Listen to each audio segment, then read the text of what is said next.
আমি মোহাম্মদ ফাইজুল ইসলাম, কিশোরগঞ্জ সদর তথ্য গবেষক বিষয়ক সম্পাদক, বিএনপি। আমরা দীর্ঘ 17 বছর যাবৎ আন্দোলন সংগ্রাম করিয়েছি সোহেল ভাইয়ের নেতৃত্বে। আমরা এমপি হিসাবে তাকে দেখতে চাই এবং আমাদের জোর দাবি হলো, ভারপ্রাপ্ত চেয়ারম্যান সাহেব বলেছেন ত্যাগীদেরকে মূল্যায়ন করা হবে। এই আশা নিয়ে আমরা অদ্যাবধি পর্যন্ত তৃণমূলের নেতাকর্মীরা আশায় আছি, চেয়ারম্যান সাহেব আসলে আমাদের দাবি আদায় হবে। আমাদের দাবি রইল।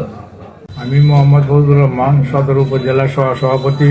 আমরা দীর্ঘ 17 বছর সোহেল ভাইয়ের নেতৃত্বে আন্দোলন সংগ্রাম করে আসছি। আমরা এখন সোহেল ভাইকে কিশোরগঞ্জ এমপি হিসাবে দেখতে চাই।